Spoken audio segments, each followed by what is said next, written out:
Bien-aimés dans le Seigneur, Shalom. Je vous bénis tous dans le nom merveilleux de notre Seigneur Jésus-Christ. Aujourd'hui, nous allons parler sur la grâce. Comme sous-thème, Dieu nous bénit aveuglément. Sans plus tarder, nous ouvrons la parole de Dieu dans le livre de Genèse au chapitre 27. Vous prenez toute l'histoire du premier verset jusqu'au verset 50 et nous allons lire quelques versets et pour essayer un peu de gagner le temps par la grâce du Seigneur. La Bible dit Isaac devenait vieux, c'est un élément important, et ses yeux étaient affaiblis au point qu'il ne voyait plus. Alors il appela Ésaü, son fils aîné, et il lui dit, mon fils. Et il lui répondit, mais voici. Isaac dit, voici donc, je suis vieux, je ne connais pas les jours de ma mort. Maintenant donc je t'ai pris, prends tes armes, ton carquois et ton arc, va dans les champs et chasse-moi du gibier. Fais-moi aimer comme j'aime, et apporte-le-moi à manger, afin que mon âme te bénisse avant que je meure. Rebecca écouta ce que Isaac disait à Ésaü, son fils, et Ésaü s'en alla dans les champs pour chasser du gibier et pour les rapporter. Verset 6. Puis Rebecca dit à Jacob, son fils, voici, j'ai entendu ton père qui parlait ainsi à Ésaü, ton frère, apporte-moi du gibier et fais-moi un mets et que je mangerai et je te bénirai devant l'Éternel avant ma mort. Verset 8. Maintenant, mon fils, écoute ma voix à l'égard de ce que je te commande. Va me prendre au troupeau des beaux chevreaux. J'en ferai pour ton père aimer comme il aime, et tu les porteras à manger à ton père, afin qu'il te bénisse avant sa mort. Jacob répondit à sa mère, voici Ésaü mon frère est velu, et je n'ai point de poils. Peut-être mon père me touchera-t-il, et je passerai à ses yeux pour un menteur, et je ferai venir sur moi la malédiction, et non la bénédiction. Sa mère lui répondit, que cette malédiction, mon fils, retombe sur moi. Écoute seulement ma voix, et va me les prendre. Jacob alla les prendre, et elle apporta sa mère qui fit aimer comme son père aimait. Ensuite, Rebecca prit les vêtements d'Ésaü, son fils aîné, les plus beaux qu'il se trouvait à la maison, et elle les fit mettre à Jacob, son fils cadet. Elle couvrit ses mains de la peau des chevaux et son cou, qui était sans poils. Et elle plaça dans la main de Jacob, son fils, les mets et les pains qu'elle avait préparés. Il vint vers son père et dit, mon père. Et Isaac répondit, mais voici, qui es-tu, mon fils? Jacob répondit à son père, je suis Ésaü, ton fils aîné. J'ai fait ce que tu m'as dit. Lève-toi et je te prie, assieds-toi et mange mon gibier, afin que ton âme me bénisse. Isaac dit à son fils, et quoi?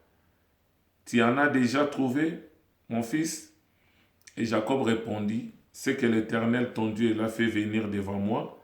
Isaac dit à Jacob, approche donc, et que je te touche, mon fils, pour savoir si tu es mon fils Ésaü ou non. Jacob s'approcha d'Isaac, son père, qui le toucha et dit, la voix est la voix de Jacob. C'est très important. Ce n'est pas la voix du fils aîné. Mais les mains sont les mains d'Ésaü. Il ne les reconnut pas, parce que ses mains étaient velues, comme les mains d'Ésaü, son frère. Il les bénit et dit, c'est toi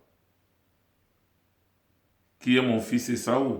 Et Jacob répondit, c'est moi. Isaac dit, serre-moi, et que je mange du gibier de mon fils. afin que mon âme te bénisse. Jacob les servit et il mangea. Et il lui apporta ainsi du vin et il but. Alors Isaac son père lui dit, approche donc et baise-moi mon fils. Jacob s'approcha et le baisa. Isaac sentit l'odeur de ses vêtements, puis il les bénit et dit, voici l'odeur de mon fils est comme la rosée d'un champ que l'Éternel a béni. Que les dieux te donnent de la rosée du ciel, de la graisse de la terre, du bleu et du vin en abondance, et que des peuples te soient soumis, et que des nations se prosternent devant toi, sois les maîtres de tes frères, et que les fils de ta mère se prosternent devant toi. Maudit soit quiconque te maudira, béni soit quiconque te bénira. Isaac a fini de bénir Jacob, et Jacob a à peine quitté son père, et Saül, frère, revint de la chasse, et il fit aussi aimer, et il apporta son père, et il dit à son père, que mon père s'élève et mange du gibier de son fils, afin que ton âme me bénisse. Isaac son père lui dit, qui es-tu? Il répondit, je suis ton fils aîné, Ésaü. Isaac fut saisi d'une grande violente émotion, et il dit, qui est donc celui qui a chassé du gibier et me l'a apporté? J'ai mangé de tout avant que tu vinsses, et je l'ai béni. Aussitôt serait-il béni? Lorsque Ésaü entendit les paroles de son père, il poussa des grands cris pleins d'amertume, et il dit à son père, bénis-moi aussi mon père. Isaac dit, ton frère est venu avec riz, et il a enlevé ta bénédiction. Ésaü dit, est-ce parce qu'on l'appelle du nom de Jacob, qui m'a supplanté 2 fois? Il a enlevé mon droit d'aînesse, et voici maintenant il vient enlever ma bénédiction. Que Dieu bénisse la lecture de sa parole. Donc, nous voulons parler un peu de la grâce. C'est que nous devons comprendre, tout est grâce. Parce qu'il y a aujourd'hui des croyants, des chrétiens, des enfants de Dieu, qui croient qu'une fois que Dieu les bénit, c'est le résultat de leur sainteté, c'est le résultat de leur prière, c'est le résultat de leur combat spirituel, etc. La prière n'est pas mauvaise. Nous devons prier. Jeûne n'est pas mauvais. Nous devons jeûner. Marcher dans la sainteté, c'est ce que nous devons faire. Servir Dieu, ça fait partie de notre devoir.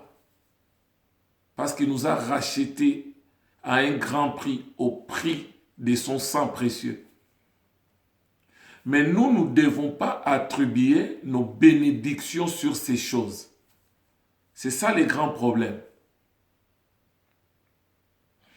Dans Romains chapitre 4, l'apôtre Paul nous fait comprendre une chose. Il dit, c'est lui qui a œuvré. Quand on lui donne les salaires, ce salaire-là n'est pas une grâce, mais c'est un dû. C'est comme nous disons, l'ouvrier mérite son salaire. Donc le salaire, c'est proportionnel à l'énergie que la personne a dégagée.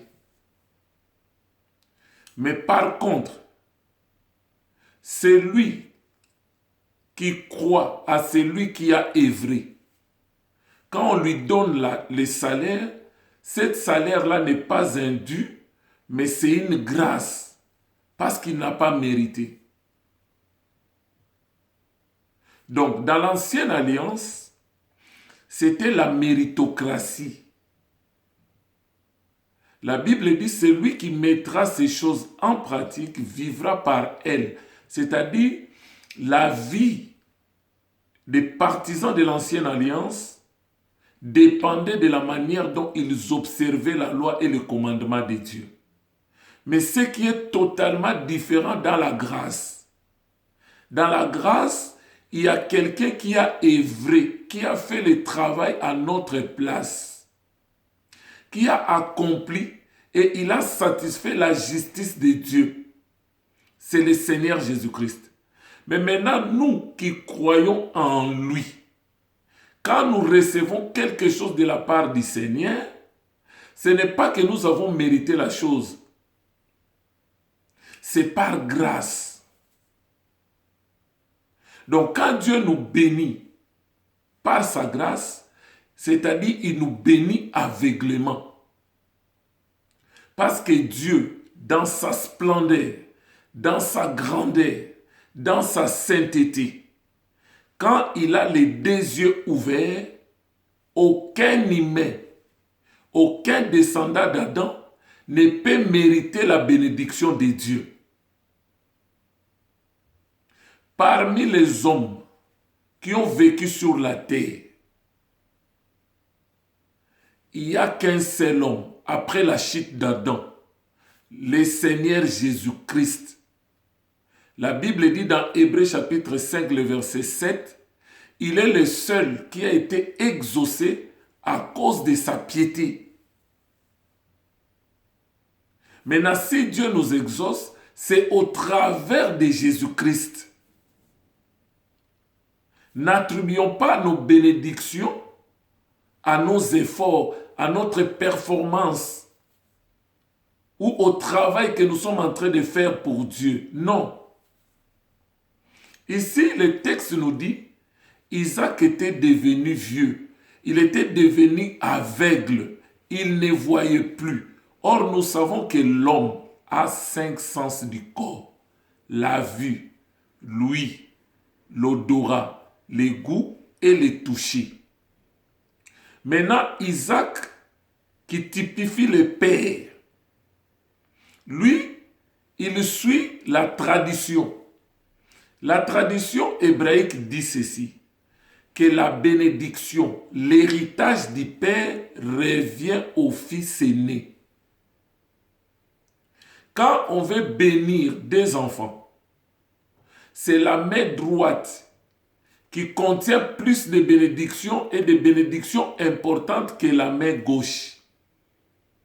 Et vous allez voir dans l'histoire de Joseph, quand il a mené ses enfants devant Isaac pour les bénir, il avait placé Ephraïm, qui était le cadet, à sa droite, pour que devant Isaac, Ephraïm se retrouve à gauche de Jacob. Joseph avait fait exprès, parce qu'il savait que la bénédiction, il fallait que la main droite de son père Jacob soit sur son fils aîné Manassé, et que la main gauche soit sur le cadet Ephraïm.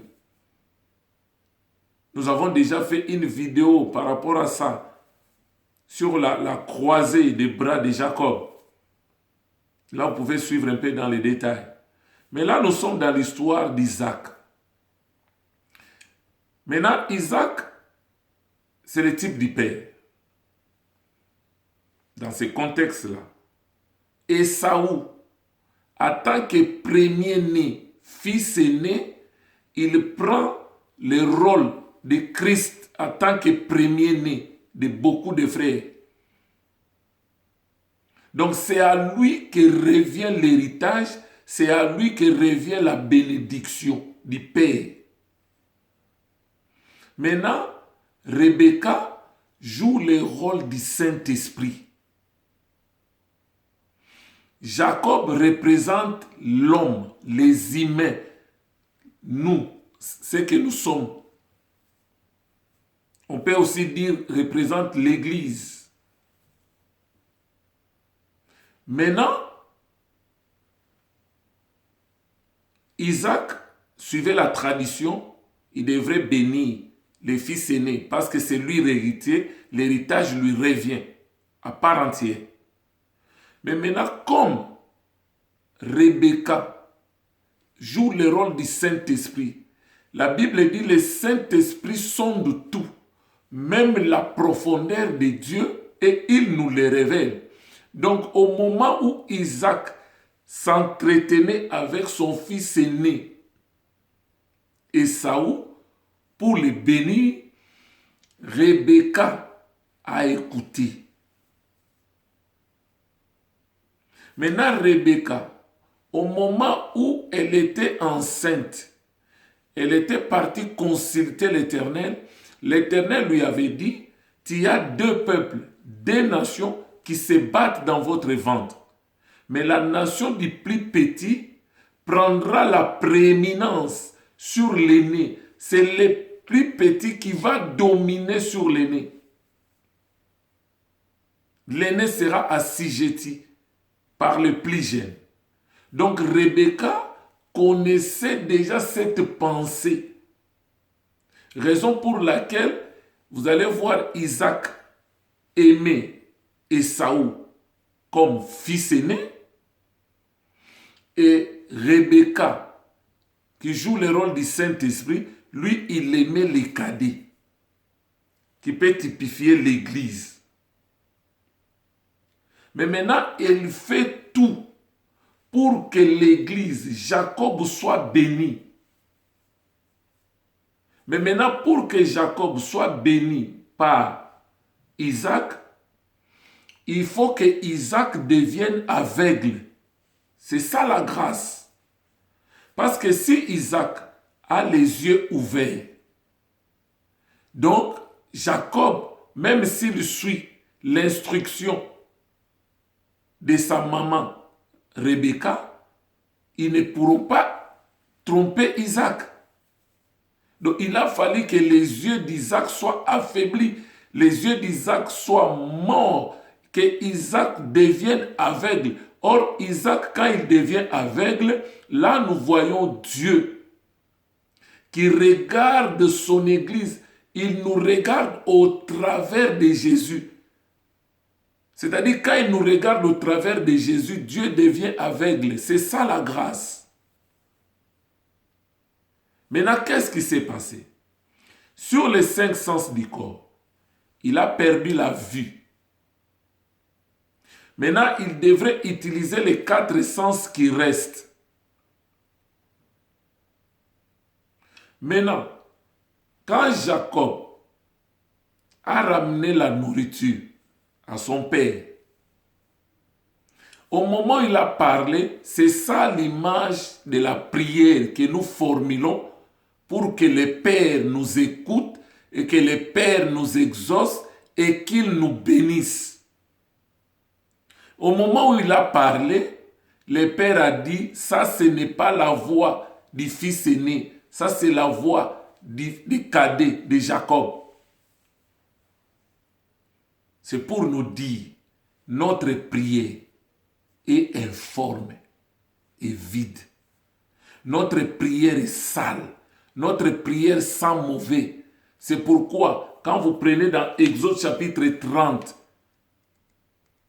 même Apocalypse chapitre 8, les versets 3 à 4, on nous dit qu'on brûlait les parfums avec l'encens et tout ça, ça représentait la prière des saints qui montait vers le trône de Dieu. C'est-à-dire, s'il n'y avait pas l'encens, s'il n'y avait pas des aromates, s'il n'y avait pas de trucs salés, c'est-à-dire, Dieu ne pouvait pas agréer cette prière. Donc, en d'autres termes, notre prière est informe et vide, notre prière sent mauvais. C'est pourquoi il faut maintenant le parfum qui est l'image de l'intercession de Christ, en tant que souverain sacrificateur pour que Dieu exauce notre prière.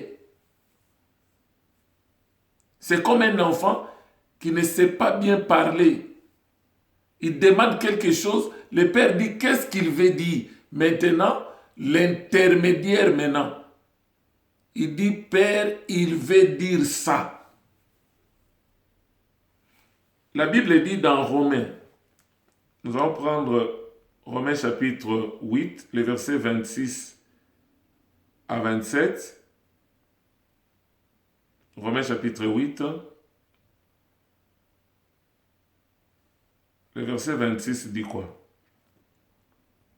La Bible dit, de même aussi, le Saint-Esprit nous aide dans notre faiblesse, car nous ne savons pas ce qu'il convient de demander dans nos prières. Nous ne savons pas ce qu'il convient de demander dans nos prières. Mais le Saint-Esprit lui-même intercède par des soupirs inexprimables. Verset 27. Et c'est lui qui sonde les cœurs, connaît quelle est la pensée de l'esprit, parce que c'est selon Dieu qu'il intercède en faveur des saints. Donc Rebecca a dit à Jacob, va prendre des chevreaux, prépare, amène ça, je vais les préparer selon les goûts de ton Père. Parce que le Saint-Esprit connaît les goûts du Père, il sonde sa profondeur pour nous les révéler, nous qui, Jacob, l'Église. Maintenant, il a préparé selon les goûts du Père. Mais maintenant, quand Jacob a parlé, il a compris que ça, ce n'est pas le fils aîné. Après, maintenant, il dit, apporte-moi le mets. Quand il apporte à manger, le père l'a touché, il a senti la peau de l'animal qui ressemblait à la peau, au poil de son fils aîné. Il a été revêtu de la peau animale. Si nous retournons dans les jardins d'Éden, au moment où l'homme a péché, l'Éternel, pour couvrir la nudité de l'homme, il était obligé de tuer un animal, un agneau innocent qui n'avait pas péché. Son sang devrait couler pour prendre la peau de cet animal, pour couvrir la nudité de l'homme.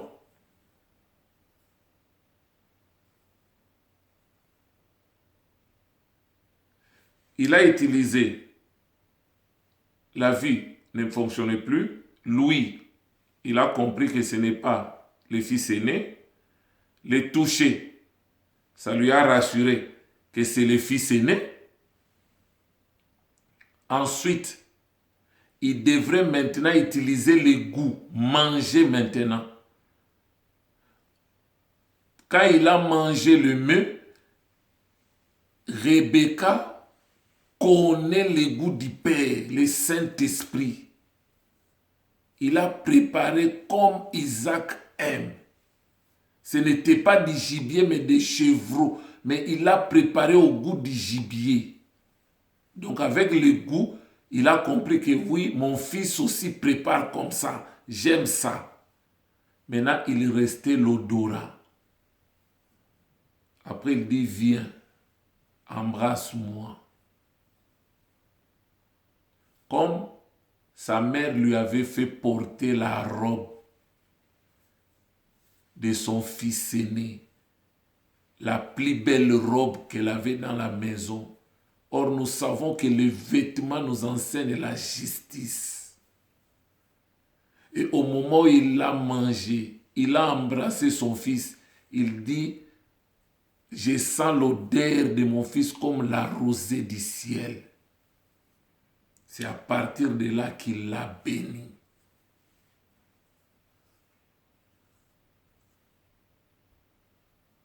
Donc c'est pour nous dire, si les yeux d'Isaac fonctionnaient normalement,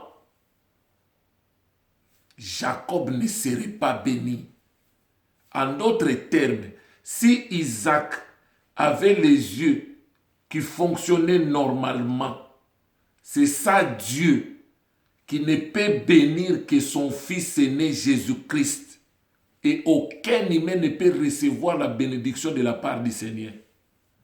Mais pour que Dieu nous bénisse, il faut qu'il devienne aveugle. C'est-à-dire, il faut qu'il ferme les yeux. C'est ça la grâce. Il n'y a rien de mérité. Tout n'est que grâce. Tout n'est que grâce. Jacques 4, les versets 2 et 3 nous dit quoi? L'épître de Jacques, chapitre 4,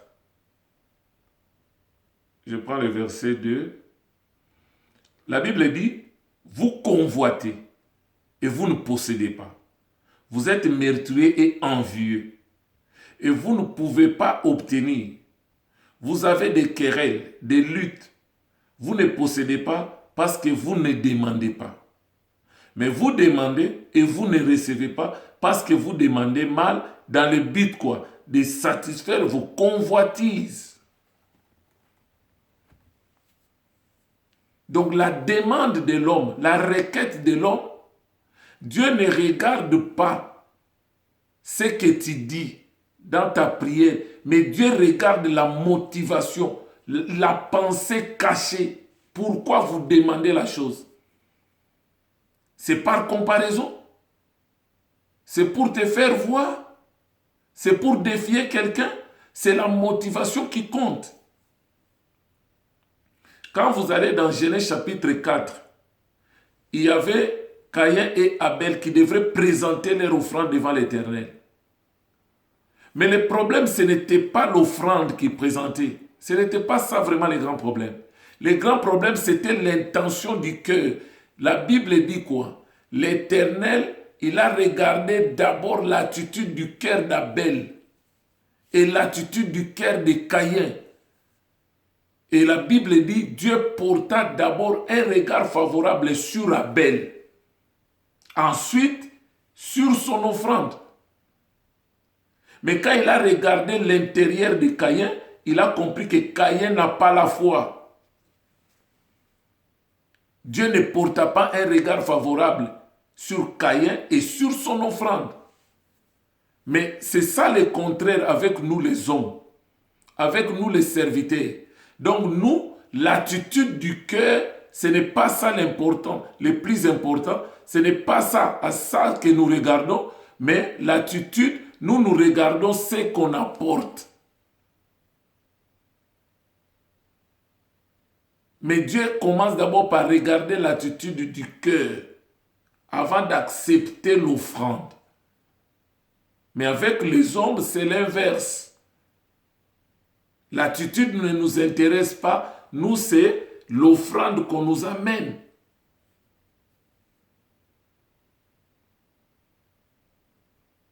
Donc, ce qu'il faut comprendre, Dieu nous bénit aveuglément. C'est ça la grâce.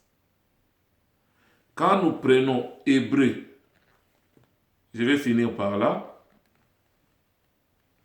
Hébreux chapitre 13. Je prends les versets 14.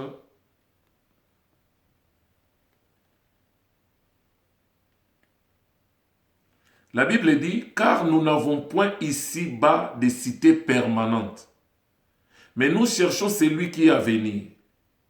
Verset 15. Par lui, lui qui? Jésus-Christ. C'est par lui, offrons sans cesse à Dieu un sacrifice de louange, c'est-à-dire le fruit des lèvres qui confessent son nom.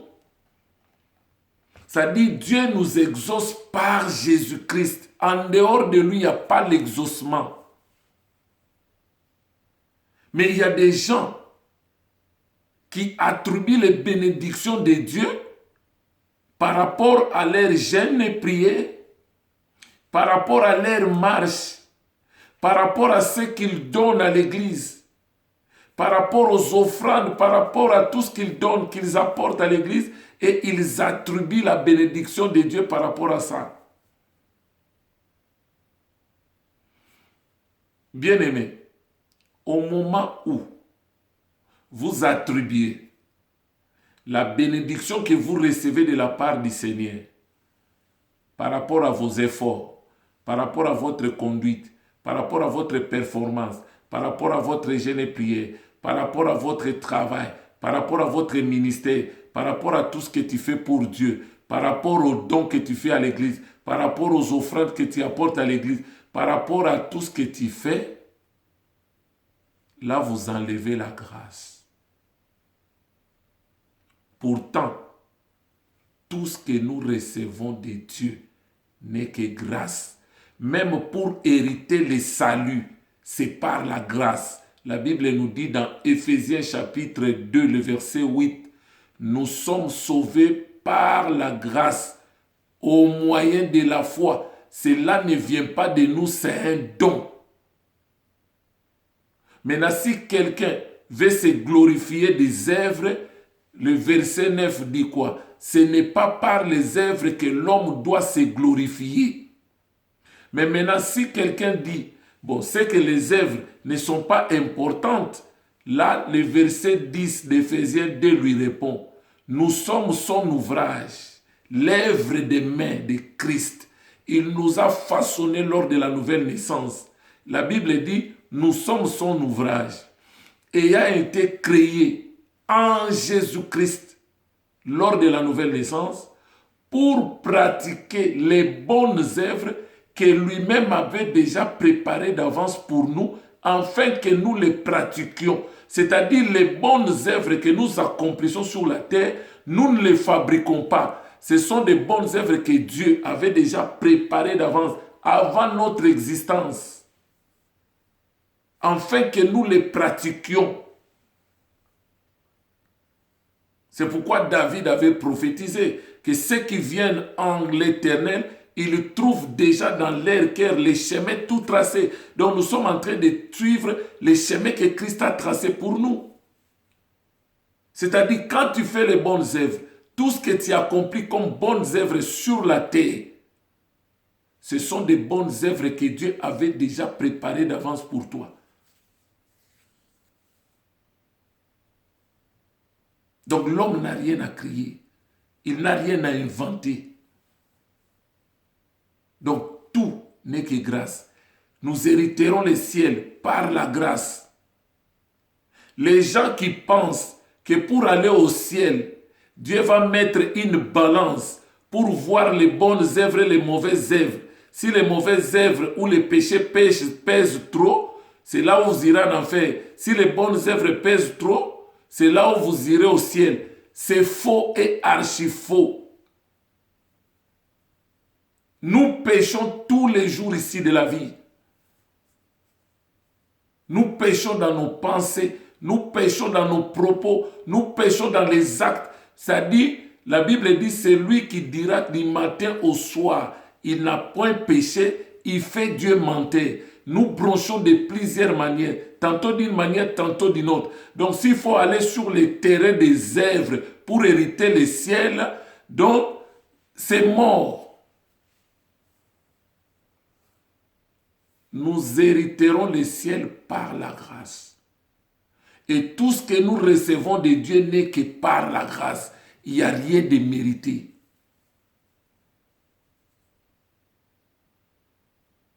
J'espère que vous avez compris que le Saint-Esprit vous ouvre l'entendement spirituel pour comprendre ces choses.